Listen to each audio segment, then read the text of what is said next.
आज के इस वीडियो में हम सभी लोग एक जॉब नोटिफिकेशन लेकर आया हूं और उस जॉब नोटिफिकेशन के बारे में आपको संपूर्ण जानकारी बताऊंगा। साथ में आपको बताऊंगा कि अगर इस वैकेंसी को आप 1 साल कर लेते हैं, ट्रेनिंग प्रोग्राम है, अगर इस साल आप कर लेते हैं तो अगले साल जब भी रेलवे ग्रुप डी की वैकेंसी आएगी उसमें 20 नंबर का प्रीफरेंस आपको मिलेगा, यानी कि 20% का प्रीफरेंस मिलेगा। कैसे मिलेगा, इन सभी के बारे में संपूर्ण जानकारी मैं आपको सामने बताने वाला हूं। तो आप इस वीडियो में ध्यान से देखिएगा और अपने सारे दोस्तों के साथ इस वीडियो को शेयर भी कर दीजिएगा। सबसे पहले मैं बता दूं कि वैकेंसी का नाम क्या है।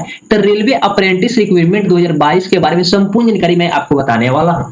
और यह किस प्रकार की वैकेंसी है, तो रेलवे डिपार्टमेंट में आई है और किस पोस्ट पे, तो अप्रेंटिस के पोस्ट पे आई है। इसकी अप्लाई डेट कब से स्टार्ट हो रही है, तो कल ही यह अप्लाई होना शुरू हो गया था, यानी कि 1 जून से इसके लिए आप अप्लाई कर सकते थे। कब तक, तो 30 जून तक अप्लाई कर सकते हैं।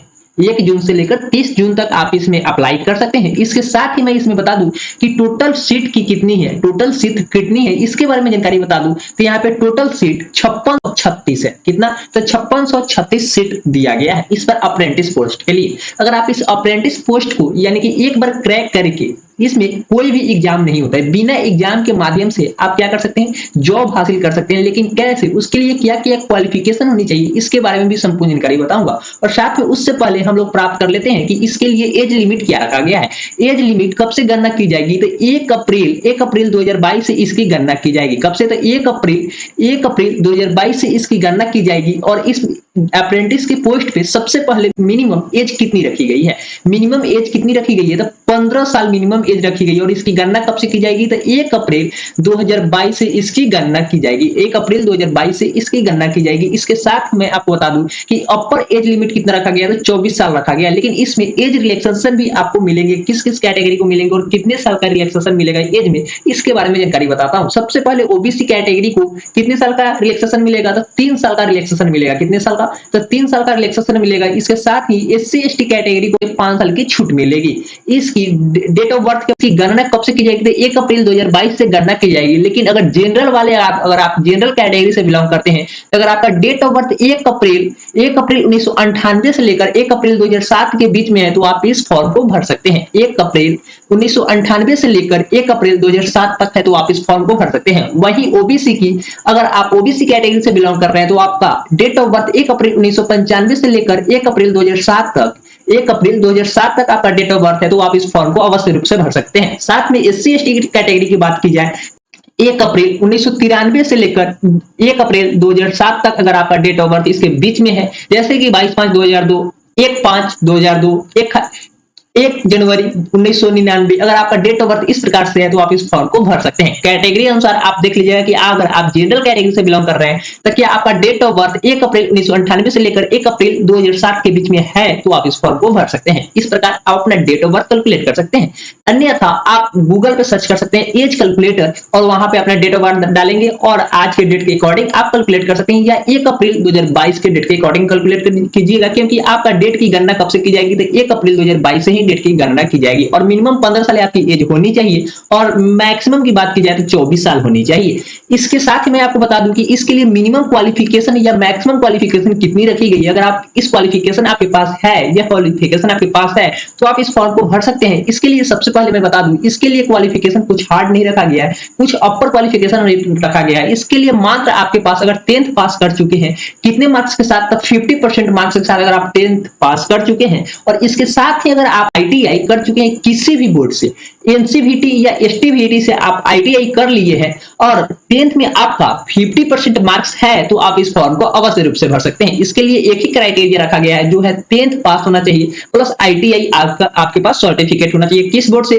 तो एनसीवीटी से या एसटीवीटी से। एससीवीटी से आपके पास आईटीआई की सर्टिफिकेट होने चाहिए। इसके साथ ही मैं आपको बता दूं कि इसके फॉर्म को भरने के लिए कितने पैसे लगेंगे, तो 100 रुपए फॉर्म लगेंगे। मैं आपको बता देना चाहता हूं कि क्या इसकी सिलेक्शन कैसे होती है, तो नंबर के बेसिस पे होती है, यानी कि मेरिट बेसिस पे होती है। लेकिन कितना मार्क्स आएगा तो आपका सिलेक्शन कंफर्म माना जाएगा। कितना मार्क्स है तो आप इस फॉर्म को भरिएगा तो आपका सिलेक्शन कंफर्म माना जाएगा। इसके बारे में आपको संपूर्ण जानकारी इसी वीडियो में, जस्ट अप्रेंटिस करने के फायदे क्या है, इसके बाद मैं आपको बताने वाला हूं कि अप्रेंटिस करने के फायदे क्या है। यह बताने के बाद मैं आपको बताऊंगी, अगर आपके पास मैट्रिक में इतना परसेंट है, तो आप इस फॉर्म को अवश्य भरिएगा, क्योंकि आपका बहाली इस पोस्ट में हो जाएगा।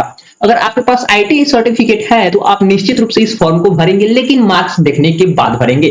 कब से? देखिए यहाँ पे ट्रेनिंग प्रोग्राम है, और ट्रेनिंग कितने पीरियड का है, कितने साल का है? तो 1 साल का यह ट्रेनिंग प्रोग्राम है। ट्रेनिंग कर लेने के बाद क्या फायदा होगा? क्या ग्रुप डी में, रेलवे ग्रुप डी की जो वैकेंसी अभी इस बार आई है, 1,05,000 वैकेंसी आई है, उसमें कितने सीट को रिजर्व रखा गया है आपके लिए, और कितना मार्क्स कम करके आपका भी बहाली किया जा सकता है अगर आप अप्रेंटिस कर लेते हैं।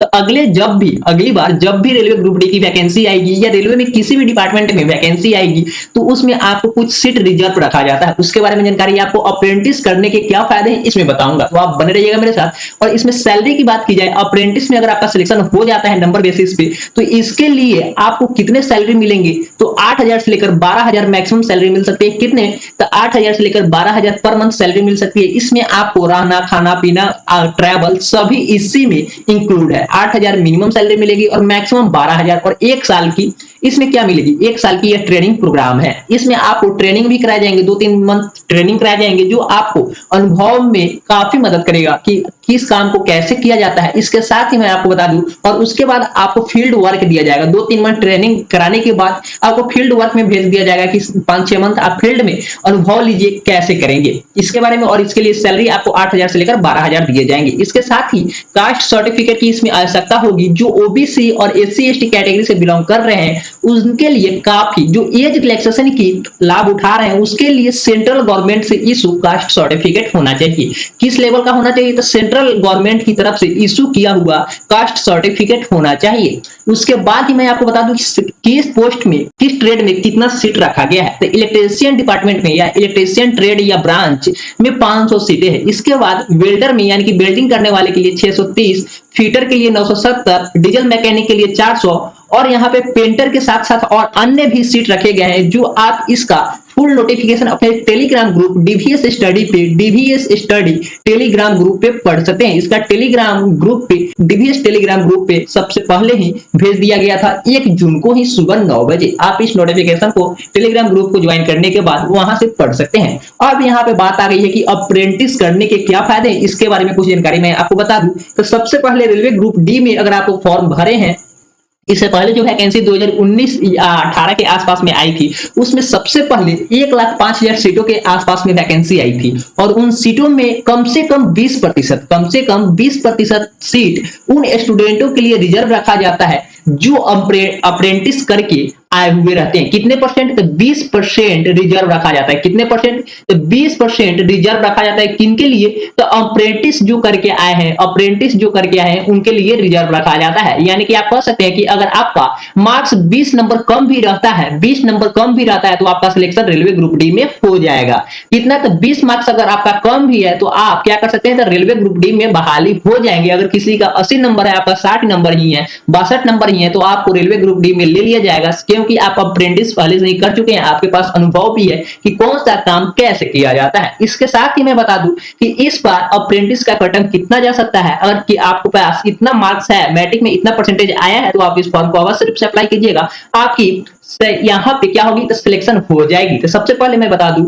जितने भी लोग अप्रेंटिस करने वाले थे, उनमें से कुछ लोग तो अप्रेंटिस में ज्वाइन कर चुके हैं, कि किन्हीं बहुत ऐसे छात्र हैं जिनका अभी तक अप्रेंटिस में सिलेक्शन नहीं हुआ है, लेकिन बहुत सारे छात्र ऐसे भी हैं जो अप्रेंटिस कर चुके हैं पहले से और ग्रुप डी की तैयारी कर रहे हैं। उनमें से मैं आपको बता दूं कि सबसे पहले अगर आपके मैट्रिक में कम से कम 75% मार्क्स है स्टेट बोर्ड में क्लास 10th में, तो आप इस फॉर्म को अवश्य रूप से भरिएगा। लेकिन 75% होने से ही आपके पास इस फॉर्म को भरने योग्य नहीं होंगे, बशर्ते कि इसके साथ ही साथ आपके पास ITI भी होना चाहिए। यहाँ पे तो लिखा गया है कि मैट्रिक में अगर आप 50% मार्क्स है तो आप इस फॉर्म को भर सकते हैं, लेकिन 50% मार्क्स है तो आप फॉर्म को भरेंगे तो आपका हो सकता है सिलेक्शन न हो, क्योंकि इसका कट ऑफ लगभग 75, 80, 85 के आसपास में कट ऑफ जाता है। कम से कम अगर आपके पास 75% क्लास 10th में मार्क्स है तो आप इस फॉर्म को अवश्य रूप से भरिएगा, क्योंकि आपका सिलेक्शन होने का पूरा चांस रहेगा। अगर आपको ये वीडियो पसंद आई होगी तो वीडियो को लाइक कीजिएगा, अपने सारे दोस्तों के साथ शेयर कीजिएगा, और इसी प्रकार की जॉब नोटिफिकेशन पाने के लिए अपने चैनल डीवीएस स्टडी को सब्सक्राइब कीजिएगा। चलिए तो आज के लिए इतना ही, तब फिर मिलेंगे कल किसी न्यू टॉपिक के साथ। Thanks for watching this video. Bye bye. Jai Hind, जय भारत।